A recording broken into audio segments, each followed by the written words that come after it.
Hi welcome back to my channel. So last ವಿಡಿಯೋದಲ್ಲಿ ನೀವು ನೋಡಿದ್ರಿ ನಮ್ಮದು ಡೇ ಟು ಪ್ಲೇಸಸ್ ಯಾವ್ದ್ಯಾವ್ದಾಗಿತ್ತು ಊಟಿನಲ್ಲಿ ಅಂತ ಹೇಳಿಬಿಟ್ಟು.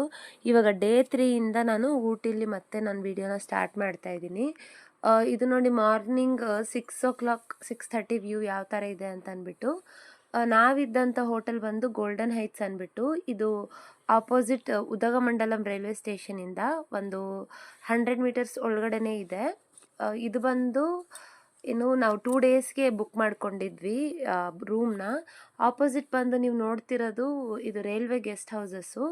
ಅಲ್ಲಿ ನಾವು ಪ್ರಯೋರಾಗಿ ಬುಕ್ ಮಾಡಬೇಕಿತ್ತು, ಬಟ್ ನಾವು ಸಡನ್ನಾಗಿ ಹೊರಟಿದ್ರಿಂದ ಅಲ್ಲಿ ನಮಗೆ ಅವೈಲೇಬಲ್ ಇರಲಿಲ್ಲ.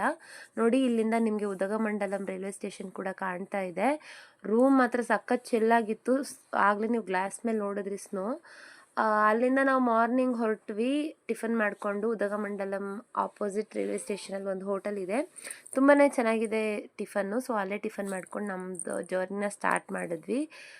ನಾವು ಇವತ್ತು ಬಂದು ಯಾವ್ಯಾವ ಪ್ಲೇಸಸ್ನ ಕವರ್ ಮಾಡ್ತೀವಂತ ಲಾಸ್ಟ್ವರೆಗೂ ನೋಡಿ ನೀವು ವಿಡಿಯೋನ. ತುಂಬಾ ಚೆನ್ನಾಗಿತ್ತು. ಸೊ ನಾನಂತೂ ಫುಲ್ ಪ್ಯಾಕ್ ಆಗೋಗ್ಬಿಟ್ಟಿದ್ದೆ ನೋಡಿ, ಗ್ಲೌಸ್ ಎಲ್ಲ ಹಾಕ್ಕೊಂಡು ಮಾಸ್ಕ್ ಎಲ್ಲ ಕವರ್ ಮಾಡ್ಕೊಂಡ್ಬಿಟ್ಟಿದ್ದೀನಿ. ಬಿಕಾಸ್ ನನಗಂತೂ ತುಂಬಾ ವಿಡಿಯೋದಲ್ಲೇ ನೀವು ನೋಡಿದ್ರಿ. ನಮ್ಮ ಮನೇಲಿ ಯಾರು ಸ್ವೆಟರ್ ಮಾತ್ರನೇ ಹಾಕಿದ್ರು. ನಾನು ಚಳಿಗೆ ಸೌಂಡ್ಸ್ ಎಲ್ಲ ಬರ್ತಿತ್ತು ಬಾಯಿಂದ ಅಂದ್ಬಿಟ್ಟು ಮಾಸ್ಕು ಕೂಡ ಹಾಕೊಂಡ್ಬಿಟ್ಟಿದ್ದೆ. ಸೇಮ್ ವ್ಯೂವೇ ನಾವು ನೋಡೋಕ್ಕೆ ಮತ್ತೆ ಸಿಕ್ತಿತ್ತು, ಅದೇ ಥರ ಮನೆಗಳು, ಟೀ ಎಸ್ಟೇಟ್ಗಳು. ಬಟ್ ಹೋಗ್ತಾ ಹೋಗ್ತಾ ಆ ವ್ಯೂವೇ ಚೇಂಜ್ ಆಗೋಯ್ತು. ಸೊ ನೋಡಿ ಫುಲ್ ವಿಡಿಯೋನ ಯಾವ ಥರ ಇತ್ತು ವ್ಯೂ ಅಂತ ಹೇಳಿ. ಇಲ್ಲಿ ನೋಡಿ, ಈ ಟೀ ಎಸ್ಟೇಟ್ಸು ಎಷ್ಟು ಚೆನ್ನಾಗಿ ಟೆರೆಸ್ ಗಾರ್ಡನಿಂಗ್ ಮಾಡಿದ್ದಾರೆ ಅಂತಂದರೆ, ಏನೋ ಲೈನ್ ಹಾಕಿ ಮಾರ್ಕಿಂಗ್ಸ್ ಮಾಡಿರೋ ಥರ ಕಾಣ್ತಿತ್ತು ದೂರದಿಂದ. ಆ್ಯಂಡ್ ದೆನ್ ಟೀ ಎಸ್ಟೇಟ್ಸ್ ಅಂತೂ ಗೊತ್ತು ನಿಮಗೆ ಊಟಿನಲ್ಲಿ ಯಾವ ಥರ ಇದೆ, ಹೋಗಿರೋರು ಮೇ ಬಿ ನೋಡಿರ್ತಾರೆ. ಬಟ್ ಇದು ಮಾನ್ಸೂನಲ್ಲಿ ಹೋಗಿರೋದ್ರಿಂದ ಒಂದು 5 ಮಿನಿಟ್ಸ್ಗೆ ನೋಡಿ ಬಿಸಿಲು ಯಾವ ಥರ ಇತ್ತು ಅಂದರೆ ನನಗಂತೂ ತುಂಬ ಖುಷಿ ಆಗ್ತಿತ್ತು. ಅಟ್ಲೀಸ್ಟ್ ಇವತ್ತಾದರೂ ಬಿಸಿಲು ಬರ್ತಿದೆ ಅಂತ. ಬಟ್ ಹೋಗ್ತಾ ಹೋಗ್ತಾ ಫುಲ್ ಐಸ್ ಕವರ್ ಆಗೋಗ್ತಿತ್ತು. ಸೊ ಇವಾಗ ನಾವೇ ಎಂಟರ್ ಆಗ್ತಿರೋ ಏರಿಯಾ ಬಂದು ವೆಲ್ಲಿಂಗ್ಟನ್ ಕಂಟೋನ್ಮೆಂಟ್ ಬೋರ್ಡ್ ಅಂತ. ಇದು ಬಂದು ಮಿಲ್ಟ್ರಿ ಕಾಲೋನಿ ಥರನೇ ಇದೆ ಅಂತ ನಾನು ಅಂದ್ಕೊಂಡಿದ್ದೆ ಸ್ಟಾರ್ಟಿಂಗು. ಬಟ್ ಹೋಗ್ತಾ ಹೋಗ್ತಾ ನನಗೆ ಗೊತ್ತಾಗಿದೆ ಅದು ಮಿಲ್ಟ್ರಿ ಕ್ಯಾಂಪಸ್ ಅಂತಲೇ. ತುಂಬಾ ಚೆನ್ನಾಗಿದೆ. ಏನೋ ಪಾರ್ಕ್ ಒಳಗಡೆ ಎಂಟರ್ ಆಗ್ತಿದ್ದೀವೇನೋ ಅನ್ನೋ ಥರ ಇತ್ತು ಫೀಲು. ಯಾಕಂದರೆ ಆ ಕಡೆ ಈ ಕಡೆ ಫುಲ್ಲು ಮರಗಳು ಎಲ್ಲ. ಬಟ್ ನೋಡಿ, ಇದು ಎಷ್ಟು ಚೆನ್ನಾಗಿ ಮಾಡಿದ್ದಾರೆ ಅಂದರೆ, ಯಾರ್ಯಾರು ಮಿಲ್ಟ್ರಿ ಆಫೀಸರ್ಸ್ ಇದ್ದರು ಅವ್ರದ್ದು ಫೋಟೋಸ್ ಕೂಡ ಅವ್ರ ಬಗ್ಗೆ ಇನ್ಫಾರ್ಮೇಷನ್ ಕೊಟ್ಟು ಅಲ್ಲಲ್ಲಿ ಫೋಟೋಸ್ ಕೂಡ ಹಾಕಿದ್ರು. ತುಂಬಾ ಚೆನ್ನಾಗಿತ್ತು. ಒಳ್ಳೆ ಹಳೇ ಬ್ರಿಟಿಷ್ ಕಾಲೋನಿ ಒಳಗಡೆ ಹೋದಂಗೇನೋ ಫೀಲ್ ಆಗ್ತಿತ್ತು ನನಗೆ. ಯಾಕಂದರೆ ಅಷ್ಟು ಚೆನ್ನಾಗಿತ್ತು ಆ ಕ್ವಾರ್ಟರ್ಸ್ ಥರ ಇದ್ದಿದ್ದು. ಆಮೇಲೆ ಇಲ್ಲಿಂದ ಹೋಗ್ತಾ ಹೋಗ್ತಾ ನಮಗೆ ಮಳೆ ಕೂಡ ಸ್ಟಾರ್ಟ್ ಆಯಿತು, ಮತ್ತು ಫಾಗ್ ಕೂಡ ಜಾಸ್ತಿ ಆಗೋಕ್ಕೆ ಸ್ಟಾರ್ಟ್ ಆಯಿತು. ಇದು ಬಂದು ನೋಡಿ ಗಾಲ್ಫ್ ಆಡೋದು ತುಂಬಾ ಚೆನ್ನಾಗಿತ್ತು. ನಮ್ಮ ಬೆಂಗಳೂರಲ್ಲಿ ಯಾವ ಥರ ಇದೆ, ಬಟ್ ಇಲ್ಲಿ ನೋಡಿ ಫುಲ್ಲು ಗ್ರೀನರಿನೇ ಎಲ್ಲಿ ನೋಡಿದ್ರು. ಆ ಗ್ರಾಸ್ ಕೂಡ ನ್ಯಾಚುರಲ್ ಆಗಿ ಇದೆ. ಇಲ್ಲಿ ನಮ್ಮ ಬೆಂಗಳೂರಲ್ಲಿರೋದೆಲ್ಲ ಪ್ಲಾಸ್ಟಿಕ್ ಗ್ರಾಸ್ ಥರನೇ ಇರುತ್ತೆ ಎಲ್ಲಿ ನೋಡಿದ್ರು. ಬಟ್ ಗಾಲ್ಫಲ್ಲಿರೋದು ನ್ಯಾಚುರಲನ್ನೇ ಅಲ್ವಾ. ಇಲ್ಲಿ ಇನ್ನೂ ಚೆನ್ನಾಗಿತ್ತು, ನೆಕ್ಸ್ಟ್ ಲೆವೆಲಲ್ಲಿತ್ತು. ನೆಕ್ಸ್ಟ್ ನಾನು ಇಲ್ಲಿ ನೋಡಿ ಮೋಡಗಳು ಎಷ್ಟು ಚೆನ್ನಾಗಿತ್ತು ಅಂತ ನೋಡೋಕೆ ಕ್ಯಾಪ್ಚರ್ ಮಾಡ್ತಿದ್ದೆ. ಬಟ್ ಬಿಲ್ಡಿಂಗ್ಸ್ ಅಡ್ಡ ಇದ್ದಿದ್ದರಿಂದ ಅಷ್ಟು ಚೆನ್ನಾಗಿ ಬಂದಿರಲಿಲ್ಲ. ನೋಡಿ, ನಾನು ಹೇಳಿದೆ ಮಳೆ ಸ್ಟಾರ್ಟ್ ಆಯಿತು ಅಂತ ಹೇಳಿ. Left and right full tea ಪ್ಲ್ಯಾಂಟೇಷನ್ಸೇ ಇತ್ತು ಇಲ್ಲಿ. ಮತ್ತು ಅಲ್ಲಲ್ಲಿ ಫೋಟೋಸ್ ಕೂಡ ತಕ್ಕೊಳ್ಳೋಕ್ಕೆ ಅವರು ಜಾಗ ಕೂಡ ಮಾಡ್ಕೊಂಡಿದ್ರು, ಲೈಕ್ ಅಮೌಂಟ್ ಕೊಟ್ಟು ಫೋಟೋಸ್ನ ತೊಗೊಳ್ಳೋದು. ನಾವೇ ಅದಕ್ಕೇನು ಹೋಗಿಲ್ಲ, ಬಿಕಾಸ್ ಮೊಬೈಲೇ ಇತ್ತಲ್ವ ಸಾಕು ಅಂತ ಹೇಳಿ. ನಾನು ನೋಡಿ ಫುಲ್ಲು ನೆಂದೋಗಿದ್ದೀನಿ.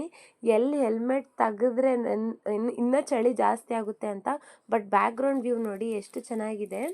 ಆ ಕ್ಲೌಡ್ಸು ಮತ್ತು ಆ ಮೌಂಟೇನ್ ಎಲ್ಲ ತುಂಬಾ ಚೆನ್ನಾಗಿತ್ತು. ಸೊ ನಾವಿಲ್ಲಿ ನಿಂತ್ಕೊಂಡಿದ್ವಿ, ಒಂದೆರಡು ಫೋಟೋಸ್ ತಕ್ಕೊಂಡು ಹೋಗೋಣ ಅಂತ. ನಮ್ಮ ಹಸ್ಬೆಂಡ್ ಯಾವಾಗೂ ಬೈತಿದ್ರು, ನಿನ್ಗೆ ಯಾವಾಗೂ ವೀಡಿಯೋ ಚಿಂತೆನೆ ಅಂತ. ಸೊ ಇವ್ರು ನೋಡಿದ್ರೆ ನನಗಿಂತ ಮುಂಚೆನೇ ಫೋಟೋಸ್ ತೊಗೊಳಕ್ಕೆ ಹೋಗಿದ್ರು, ಬಿಕಾಸ್ ನೇಚರ್ ಅಷ್ಟು ಚೆನ್ನಾಗಿತ್ತು ಅಲ್ಲಿ ಫೋಟೋಸ್ ತೊಗೊಳಕ್ಕೆ. ನಾನು ನೋಡಿ ಫುಲ್ಲು ನಡುಗ್ತಾ ಇದ್ದೀನಿ, ಬಿಕಾಸ್ ನನಗಂತೂ ಆಗ್ತಾನೇ ಇರಲಿಲ್ಲ ಚಳಿ. ಒಂದತ್ರ ನಗುನೂ ಬರ್ತಿತ್ತು, ಒಂದತ್ರ ಬರಬೇಕಿಲ್ಲ ಅನ್ನೋ ಫೀಲು ಆಗ್ತಿತ್ತು. ಬಿಕಾಸ್ ಚಳಿ ಅಂತೂ ತಡೆಯೋಕ್ಕೆ ಆಗ್ತಿರ್ಲಿಲ್ಲ. ನೆಕ್ಸ್ಟ್ ನಾವು ಹೋಗಿದ್ದೆ ಲ್ಯಾಂಬ್ಸ್ ರಾಕ್ಗೆ. ಬಟ್ ನಾವು ಹೋಗ್ತಿದ್ದಂಥ ದಾರಿ ಫುಲ್ಲು ಸಕಲೇಶ್ವರ್ ರೋಡ್ ನನಗೆ ನೆನಪಾಗ್ತಿತ್ತು, ಬಿಕಾಸ್ ಅದೇ ಥರನೇ ಇತ್ತು ಅಲ್ಲಿ ಕಾಡು ಥರ. ಈ ಟೀ ಪ್ಲ್ಯಾಂಟೇಷನ್ಸ್ ಎಲ್ಲ ನಾವು ದಾಟ್ಕೊಂಡು ಹೋದ್ಮೇಲೆ ಈ ಪ್ಲೇಸ್ನ ಯಾರು ಇನ್ ಕೇಸ್ ನೋಡಿಲ್ಲ ಅಂದರೆ ಈ ಲ್ಯಾಂಪ್ಸ್ ರಾಕ್ ಅನ್ನೋ ಪ್ಲೇಸ್ನ ದಯವಿಟ್ಟು ವಿಸಿಟ್ ಮಾಡಿ. ಬಿಕಾಸ್ ಆ ವ್ಯೂ ಪಾಯಿಂಟ್ ಅಂತೂ ತುಂಬಾ ಚೆನ್ನಾಗಿದೆ ಆ್ಯಂಡ್ ರೋಡ್ಸು ಕೂಡ ಅಷ್ಟೇ. ಆ ಮಳೆಯಲ್ಲಿ ಹೋಗೋ ಫೀಲೇ ಒಂಥರ ಚೆನ್ನಾಗಿತ್ತು. ಇನ್ ಕೇಸ್ ನೀವು ಬೈಕ್ ರೈಡ್ ಹೋಗ್ತಿದ್ದೀರಾ ಅಂದರೆ ಮಸ್ಟ್ ರೈನ್ಕೋಟ್ನ ಕ್ಯಾರಿ ಮಾಡಿ. ಇನ್ ಕೇಸ್ ನಂತರ ಚಳಿ ತಡೆಯೋಕ್ಕಾಗದೇ ಇರೋರು ಹೋದರೆ ಒಂದು 2 ಸ್ವೆಟರ್ಸ್ನ ಕ್ಯಾರಿ ಮಾಡಿ, ಗ್ಲೌಸು ಕ್ಯಾಪ್ನಾನು ಕ್ಯಾರಿ ಮಾಡಿ. ಬೆಟರು ಫುಲ್ ಹೆಲ್ಮೆಟ್ ತಗೊಳ್ಳೋದು, ಬಿಕಾಸ್ ಹಾಫ್ ತಗೊಂಡ್ರೆ ಏನು ಮಳೆಯಿಂದ ಅಷ್ಟು ತಡೆಯಲ್ಲ ಅನ್ನೋದು ನನ್ನ ಒಪಿನಿಯನು. ನೆಕ್ಸ್ಟ್ ನೋಡಿ, ನಾನು ಹೇಳಿದ್ನಲ್ಲ ಲ್ಯಾಂಪ್ಸ್ ರಾಕ್ ಅಂತ, ಇದು ಸ್ಟಾರ್ಟಿಂಗ್ ಪಾಯಿಂಟಿಂದ ಒಂದು 5 ಮಿನಿಟ್ಸ್ ಟ್ರಕ್ಕು. ಚೆನ್ನಾಗಿದೆ, ಜಾಸ್ತಿ ಟ್ರೆಕ್ಕಿಂಗ್ ಏನಿಲ್ಲ, ಒಂಥರ ಕಾಡಲ್ಲಿ ಹೋಗೋ ಎಫೆಕ್ಟು ಚೆನ್ನಾಗಿತ್ತು. ಇಲ್ಲಿ ಹೋಗಬೇಕಾದ್ರೆ ನಮಗೆ ಕಾಡು ಎಮ್ಮೆಗಳು ತುಂಬಾ ನೋಡೋಕ್ಕೆ ಸಿಗುತ್ತೆ ಈ ಜಾಗದಲ್ಲಿ. ಸೊ ನಾನು ಮೇಲೆ ವ್ಯೂ ಪಾಯಿಂಟ್ ತೋರಿಸ್ತೀನಿ ನೋಡಿ, ತುಂಬಾ ಚೆನ್ನಾಗಿತ್ತು. ನನಗೆ ಏನು ಇಷ್ಟು ನೋಡಿದ್ರಲ್ಲಿ ಡೇ 3ನಲ್ಲಿ ಇಷ್ಟ ಆಗಿದ್ದು ಇದು ಒಂದೇ ಪ್ಲೇಸು, ಲ್ಯಾಂಪ್ಸ್ ರಾಕ್ ಅಂತ.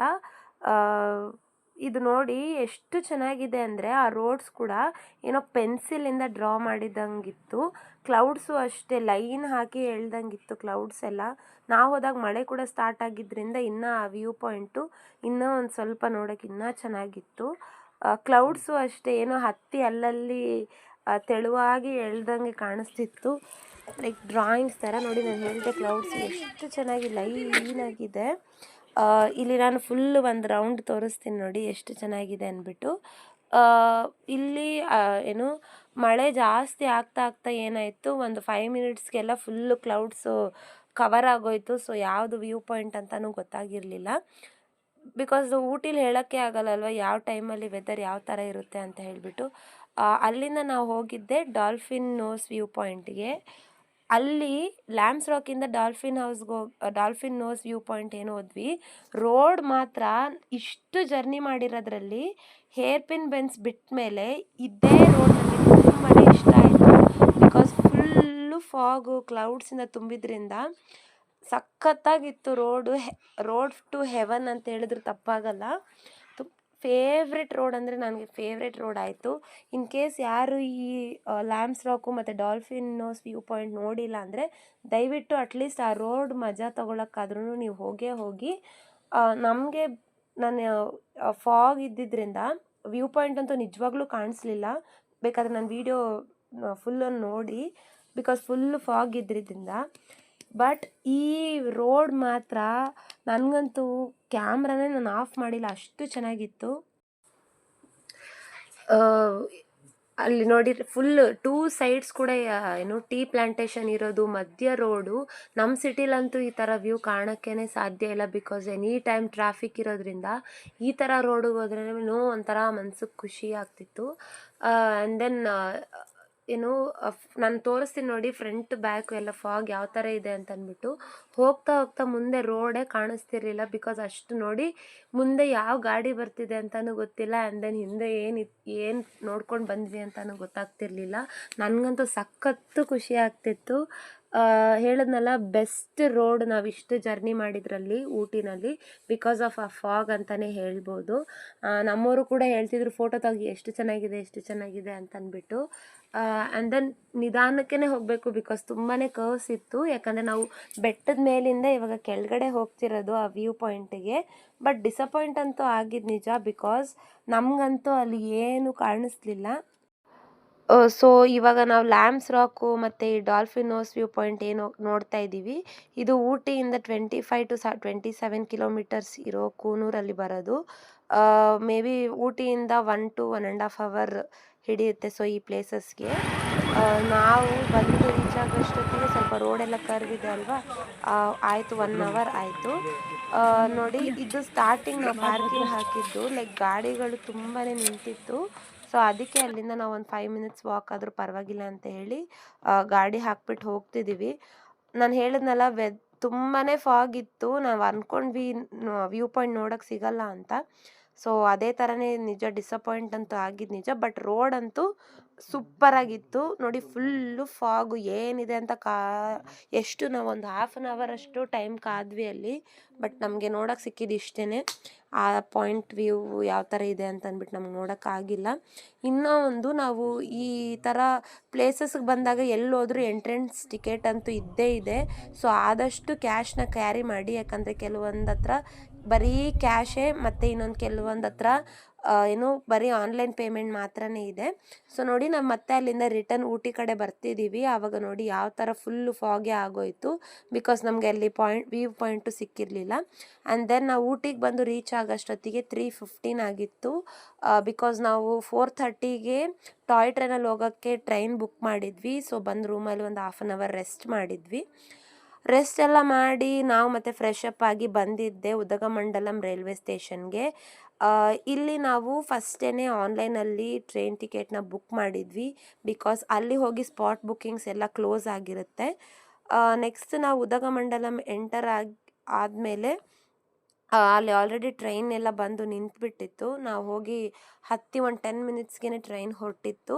ಸೊ ಅಷ್ಟೊತ್ತಿಗೆ ನಾವು ಒಂದು ವೀಡಿಯೋ ಮಾಡ್ಕೊಳ್ಳೋಣ ಅಂತ ಹೇಳಿ. ಸೊ ಇದೆಲ್ಲ ನೋಡಿ ತುಂಬ ಹಳೇ ಕಾಲ ಥರನೇ ಇನ್ನೂ ಕೂಡ ಏನು ಇಲ್ಲಿ ಟ್ರೈನ್ಸು ಆಗಲಿ, ರೈಲ್ವೆ ಟ್ರ್ಯಾಕ್ ಆಗಲಿ, ಮತ್ತು ಸಿಗ್ನಲ್ಸ್ ಆಗಲಿ ಇನ್ನೇನು ಯೂಸ್ ಮಾಡ್ತಿದ್ದಾರೆ. ಇಲ್ಲಿ ಎಲ್ಲರೂ ಏನೋ ಪೋಸಸ್ ಎಲ್ಲ ಕೊಟ್ಕೊಂಡು ವಿಚಿತ್ರ ಫೋಟೋಸ್ ಎಲ್ಲ ತಗೋತಿದ್ರು. ಸೊ ನಾವು ಇಲ್ಲಿ ಜಾಸ್ತಿ ಫೋಟೋಸ್ ಏನು ತೊಗೊಂಡಿರಲಿಲ್ಲ, ಜಸ್ಟ್ ವೀಡಿಯೋ ಮಾಡ್ಕೊಂಡು ಹೊರಟಿದ್ವಿ. ಲೈಕ್ ಹೇಳಿದ್ನಲ್ಲ, ಈ ಟಾಯ್ ಟ್ರೈನ್ ನಾನಂತೂ ಫಸ್ಟ್ ಟೈಮ್ ಏನು ಎಕ್ಸ್ಪೀರಿಯನ್ಸ್ ಮಾಡ್ತಿರೋದು. ನೋಡಿ ಟಿ ಕೂಡ ಇದ್ದಾರೆ ಇಲ್ಲಿ ಟ್ರೈನಲ್ಲಿ. ಲೈಕ್ ಟಿಕೆಟ್ಸ್ ಎಲ್ಲ ಚೆಕ್ ಮಾಡ್ತಾರೆ, ಲೈಕ್ ಯಾರ್ಯಾರು ಅವ್ರವ್ರ ಸೀಟಲ್ಲೇ ಕೂತಿದ್ದಾರಾ ಅಂತಂದ್ಬಿಟ್ಟು. ಒಂದು 2 ಮೆಂಬರ್ಸ್ ಏನು ಟಿ.ಟಿಸ್ ಕೂಡ ಇದ್ದಾರೆ. ನಾರ್ಮಲ್ ನಾವು ಟ್ರೈನಲ್ಲಿ ಸೊ ನಮಗೆ ಲಾಸ್ಟಿಂದ ಏನು ಸೆಕೆಂಡ್ ಬೋಗಿ ಸಿಕ್ಕಿತ್ತು. ಸೊ ನೋಡಿ ಇದಾಗಿ ಏನು ನಾವು ಉದಗಮಂಡಲಮಿಂದ ಸೊ ರೈಲ್ವೆ ಸ್ಟೇಷನ್ ಅಷ್ಟೇ ತುಂಬಾ ಚೆನ್ನಾಗಿತ್ತು.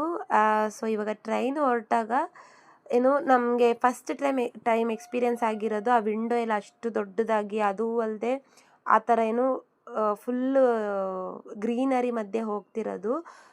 ಇಲ್ಲಿ ಫುಲ್ಲು ಟ್ರೈನಲ್ಲಿ ಎಲ್ಲ ಕೂತ್ಕೊಳ್ಳೋಷ್ಟು ಎಷ್ಟು ಜನ ಇದ್ದಾರೋ ಅಷ್ಟೇ ಕೆಪಾಸಿಟಿ. ಲೈಕ್ ನಿಂತ್ಕೊಂಡು ಹೋಗೋಂಗೆಲ್ಲ ಚಾನ್ಸ್ ಇರಲಿಲ್ಲ. ಲೈಕ್ ಆ ಕೇವ್ಸ್ಗಳಲ್ಲೆಲ್ಲ ಹೋಗಬೇಕಾದ್ರೆ ತುಂಬಾ ಖುಷಿ ಆಗ್ತಿತ್ತು. ಸೊ ಎಲ್ಲರೂ ಜೋರಾಗಿ ಕಿರುಚ್ತಾಯಿದ್ರು ಅಂದ್ಕೊಂಡು. ಇದು ಏನು ನಾವು ಮತ್ತೆ ಕೂನೂರಿಗೆಲ್ಲ ಹೋಗಿ ಏನು ಲ್ಯಾಂಬ್ಸ್ ರಾಕು ಮತ್ತು ಡಾಲ್ಫಿನ್ಸ್ ನೋಸ್ ವ್ಯೂ ಪಾಯಿಂಟ್ ಏನು ಹೇಳಿದ್ವಿ ಅದೆಲ್ಲ ನೋಡ್ಕೊಂಡು ನಾವು ಕೂನೂರಿಂದ ರಿಟರ್ನ್ ಬಂದಿದ್ವಿ. ಸೊ ಈ ಟ್ರೈನ್ ಮತ್ತೆ ಇವಾಗ ನಾವು ಕೂನೂರಿಗೇ ಹೋಗ್ತಿದ್ದೀವಿ. ಇದು ಒಂದು ಎಕ್ಸ್ಪ್ರೆಸ್, ಲೈಕ್ ಯಾವುದೇ ಮಿಡಲ್ ಸ್ಟಾಪ್ ಇದ್ರೂ ನಿಲ್ಲಿಸ್ತಿರ್ಲಿಲ್ಲ ಟ್ರೈನು. ಡೈರೆಕ್ಟ್ ಕೂನೂರಿಗೇ ಹೋಗ್ತಿದ್ದಿದ್ದು. ಸೊ ಇದು ಏನು ಉದಗಮಂಡಲ ಸ್ಟೇಷನಿಂದ ಕೂನೂರಿಗೆ ಆಲ್ಮೋಸ್ಟ್ 1 ಅವರ್ ಜರ್ನಿ ಆಯಿತು. ಫುಲ್ಲು ಸೇಮ್ ಅದೇ ವ್ಯೂ ಪಾಯಿಂಟ್ಸು ನಾವು ರೋಡಲ್ಲಿ ಬೈ ರೋಡ್ ಏನು ನೋಡಿದ್ವೋ ಅದೇ ಥರ ವ್ಯೂ ಪಾಯಿಂಟ್ಸು. ನಮಗೆ ಏನು ಟೀ ಪ್ಲ್ಯಾಂಟೇಷನ್ಸ್ ಇರಲಿ, ಮನೆಗಳಿರಲಿ, ಮತ್ತು ಇದು ಮರಗಳು ನೋಡಿ ಅದೇ ಏನು ಎಷ್ಟು ಚೆನ್ನಾಗಿತ್ತು ಅಂತಂದರೆ ಮರ ಎಲ್ಲಿ ನೋಡಿದ್ರು ಏನೋ ಸ್ನೋ ಬಿದ್ದಿರೋ ಥರನೇ ಇತ್ತು ಮರ. ನೋಡಿ ನಾನು ಹೇಳಿದೆ ಸಿಗ್ನಲ್ಸು ಎಲ್ಲ ಹಳೇ ಕಾಲದ ಸಿಗ್ನಲ್ಸ್ ಯೂಸ್ ಮಾಡ್ತಿದ್ದಾರೆ ಅಂತ. ಸೊ ಇಲ್ಲಿ ಸಿಗ್ನಲ್ ಕೊಟ್ಟಿದ ತಕ್ಷಣ ಟಿ ಲೈಕ್ ಟಿಕೆಟ್ಸ್ ಎಲ್ಲ ಚೆಕ್ ಮಾಡಿ ಆದಮೇಲೆ ಮತ್ತೆ ಅವ್ರದ್ದು ಏನು ಒಂದು ಜಾಗ ಕೊಟ್ಟಿರ್ತಾರೆ ಬೋಗಿ ಮಧ್ಯೆ, ಅಲ್ಲೇ ಹೋಗಿ ಅವ್ರು ಕೂತ್ಕೊಂಡು ಸ್ವಲ್ಪ ಹೊತ್ತಿಗೆ ಮತ್ತೆ ಸಿಗ್ನಲ್ಸ್ನ ಪಾಸ್ ಮಾಡಿದ್ರು. ಇಲ್ಲಿ ಮಕ್ಕಳು ನೋಡಿ ಬಬಲ್ಸ್ ಎಲ್ಲ ಆಟ ಆಡ್ತಿದ್ರು. ಸೊ ತುಂಬಾ ಚೆನ್ನಾಗಿತ್ತು. ನಾನು ಅದನ್ನೆಲ್ಲ ಸುಮ್ಮನೆ ಚೆನ್ನಾಗಿರುತ್ತೆ ಅಂತ ಹೇಳಿ ಕ್ಯಾಪ್ಚರ್ ಮಾಡಿಕೊಂಡೆ. ಇಲ್ಲಿ ಲೈಕ್ ನೋಡಿ ಇವಾಗ ಇದು ಸಿಗ್ನಲ್ ಕೆಳಗಡೆ ಕೊಟ್ಟರೆ ಟ್ರೈನ್ ಮೂವ್ ಆಗೋ ಥರ ಅಂತ ಹೇಳಿ ಟ್ರೈನ್ ಮತ್ತೆ ಮೂವ್ ಆಯಿತು. ನಾನು ಇದನ್ನೆಲ್ಲ ಫಸ್ಟ್ ಟೈಮ್ ನೋಡಿದ್ದು. ಸೊ ಈ ಥರನೂ ಇತ್ತ ಅವಾಗೆಲ್ಲ ಅಂತ ನನಗೂ ಆಶ್ಚರ್ಯ ಆಗ್ತಿತ್ತು. ಮತ್ತು ಈ ಬೆಂಡಿಂಗ್ಸ್ ನೋಡಿ ಈ ಥರ ಕರ್ವ್ಸ್ ಇದ್ದಾಗ ಆ ಟ್ರೈನ್ನ ನಾವು ಚಿಕ್ಕ ಮಕ್ಕಳಿದ್ದಾಗ ನೋಡೋಕೆ ತುಂಬ ಆಸೆ ಪಡ್ತಿದ್ವಿ. ಈಗ ದೊಡ್ಡವ್ರು ಆಗ್ತಾ ಅದನ್ನೆಲ್ಲ ಇಂಟ್ರೆಸ್ಟೇ ಇಲ್ಲ ಥರ ಆಗಿದೆ. ಸೊ ಉದಗಮಂಡಲಂ ಬಿಟ್ಟಿದ ತಕ್ಷಣ ಫಸ್ಟ್ ಸ್ಟೇಷನ್ ಎಂಟರ್ ಆಗಿದ್ದೆ ಲವ್ಡೇಲ್ ಅಂತ. ಜಸ್ಟ್ ಟ್ರೈನ್ ಸ್ಟಾಪ್ ಆಗ್ತಿತ್ತೆ ಹೊರತು ಎಲ್ಲಿನೂ ಡೋರ್ಸ್ ಓಪನ್ ಆಗ್ತಿರ್ಲಿಲ್ಲ. ಲೈಕ್ ಯಾರೂ ಹತ್ತಂಗೆ ಇಳಿಯಂಗೆ ಇರಲಿಲ್ಲ. ಸೊ ನಮ್ಮ ಪಕ್ಕ ಇನ್ನೊಂದು ಟಾಯ್ ಟ್ರೈನ್ ಲವ್ಡೇಲ್ ಹತ್ರ ನಮಗೆ ಒಂದು ಟಾಯ್ ಟ್ರೈನ್ ಸಿಕ್ಕಿದ್ದು. ನೆಕ್ಸ್ಟು ಸೇಮ್ ಅದೇ ಹೇಳಿದ್ನಲ್ವ, ಸೇಮ್ ವ್ಯೂವೇ ಎಲ್ಲ ಥರನೂ ಕಂಟಿನ್ಯೂ ಆಯಿತು. ಆ ಬೆಟ್ಟಗಳೆಲ್ಲ ನೋಡೋ ಟೈಮಿಗೆ ಫುಲ್ಲು ಬಿಸಿಲು ಬಂದಿತ್ತು. ನಾನು ಹೇಳಿದ್ನಲ್ಲ ಬಿಸಿಲು ನೋಡಿ ಎಷ್ಟೋ ದಿನ ಆಯ್ತಪ್ಪ ಅನ್ನೋ ಫೀಲ್ ಇತ್ತು. ಓಕೆ, ನೆಕ್ಸ್ಟು ನಾವು ಏನು ಕೂನೂರು ಬಂದ್ಬಿಡ್ತು ಅಂತಲೇ ಅಂದ್ಕೊಂಡ್ವಿ. ಬಟ್ ಇನ್ನು ಊಟಿಯಿಂದ ಆಲ್ಮೋಸ್ಟ್ ಒಂದು 3-4 ಸ್ಟೇಷನ್ಸ್ನ ನಾವು ದಾಟಿದ್ವಿ. ಸೊ ನಮಗೆ ಸಕಲೇಶ್ಪುರ ಏನು ಹೋಗ್ತೀವಿ ಧರ್ಮಸ್ಥಳ ಕಡೆ, ಸೊ ಅದೇ ಥರನೇ ಏನು ವ್ಯೂ ಸಿಕ್ತಿತ್ತು. ಬಟ್ ಅಷ್ಟು ಟನಲ್ಸ್ ಇಲ್ಲ, ಒಂದು 2-3 ಟನಲ್ಲು. ಸೊ ನಮಗೆ ನೆಕ್ಸ್ಟು ಕೇತಿ ಏನು ಅರವಂಕಡು ಇದೆಲ್ಲ ರೈಲ್ವೆ ಸ್ಟೇಷನ್ ಸಿಗ್ತಾ ಹೋಯಿತು. ಇದು ಸೇಮ್ ನಾನು ಹೇಳಿಲ್ಲ ಸಕಲೇಶ್ವರ ಥರನೇ ಇದೆ, same almost view. And then ಇದು ನಾವು ಬೆಳಗ್ಗೆ ಏನು ಬಂದ್ವಿ ವೆಲ್ಲಿಂಗ್ಟನ್ ಅಂತ ಕಂಟೋನ್ಮೆಂಟ್ ಬೋರ್ಡ್ ಅಂತ ಹೇಳಿದೆ ಅಲ್ವಾ, ಅದೇ ಥರ ರೈಲ್ವೆ ಸ್ಟೇಷನ್ ಕೂಡ ಇತ್ತು. ಇಲ್ಲಿ ಮಕ್ಕಳು ನೋಡಿ ಎಷ್ಟು ಚೆನ್ನಾಗಿ ಆಟ ಆಡ್ತಿದ್ದಾರೆ. ಅವ್ರಿಗೆ ಇಷ್ಟೊಂದು ಒಳ್ಳೆ ಎನ್ವಿರಾನ್ಮೆಂಟ್ ಇದೆ. ಬಟ್ ನಮ್ಮ ಬೆಂಗಳೂರಲ್ಲಿ ಫುಲ್ ಏನು ಮಾಡೋಕ್ಕಾಗಲ್ಲ, ಪಲ್ಯೂಷನ್ ಇದ್ರೂ ಅಡ್ಜಸ್ಟ್ ಮಾಡ್ಕೋಬೇಕು. ಆ್ಯಂಡ್ ದೆನ್ ನಾವು ಫೈನಲ್ ಡೆಸ್ಟಿನೇಷನ್ಗೆ ಬಂದು ರೀಚ್ ಆದ್ವಿ ಕೂನೂರಿಗೆ. ಸೊ ಎಲ್ಲ ಫುಲ್ಲು ನಾವು ಬಂದಿದ್ದು ಕೂಡ ಲಾಸ್ಟ್ ಟ್ರೈನು ಇದೇ ಆಗಿತ್ತು. ನಾವು ಅಲ್ಲಿಂದ ಇಳಿದು ಮತ್ತೆ ನಾವು ಊಟಿಗೆ ರಿಟರ್ನ್ ಆಗಬೇಕಿತ್ತು. ಸೊ ಇದು ಟೂರಿಸ್ಟ್ ಪ್ಲೇಸ್ ಆಗಿರೋದು ನಮಗೆ ಕ್ಯಾಬ್ ಕೇಳಿದ್ದಕ್ಕೆ 1000 ರೂಪೀಸ್ ಆಗುತ್ತೆ ಅಂತ ಹೇಳಿದ್ರು, ಜಸ್ಟು ಕೂನೂರಿಂದ ಊಟಿಗೆ. ಆಮೇಲೆ ನಾವು ಬಸ್ ಸ್ಟಾಪಿಗೆ ಬಂದ್ವಿ. ಅಲ್ಲಿ ನಾರ್ಮಲ್ ಗೌರ್ಮೆಂಟ್ ಬಸ್ ಬಂದು 20 ರೂಪೀಸ್ ಚಾರ್ಜ್ ಮಾಡ್ತಾರೆ. ಬಸ್ ರಶ್ ಇದ್ರಿಂದ ನಾವು ಮತ್ತೆ ಇಳಿದ್ಬಿಟ್ವಿ. ಅಲ್ಲಿ ಮಿನಿ ಬಸ್ ಬಂತು, ಲೈಕ್ ಪ್ರೈವೇಟ್ ಗಾಡಿಗಳ ಥರ. ನಾವು ಅದರಲ್ಲಿ ಹೋದ್ವಿ. ಅಲ್ಲಿ ಪರ್ ಪರ್ಸನ್ಗೆ 50 ರೂಪೀಸು. ಜಸ್ಟ್ 200ಅಲ್ಲಿ ಆಗೋ ಟ್ರಿಪ್ 1000 ಆಗ್ತಿತ್ತು. ಸೊ ನೋಡಿ ಚೂಸ್ ಮಾಡ್ಕೊಳ್ಳಿ. ಆ್ಯಂಡ್ ದೆನ್ ನಾವು ರಿಟರ್ನ್ ಆಗಬೇಕಾದ್ರೆ ಒಂದು ಆಶ್ಚರ್ಯ ನೋಡಿದ್ದೇನೆಂದರೆ, ಮನೆ ಮೇಲೇ ಪಾರ್ಕಿಂಗ್ ಮಾಡಿದ್ರು ನೋಡಿ. ಎಲ್ಲಿ ನೋಡಿ ಮನೆ ಮೇಲೇ ಗಾಡಿ ನಿಲ್ಲಿಸಿದ್ರು. ಸೊ ಇದಾಗಿತ್ತು ನನ್ನ ಇವತ್ತಿನ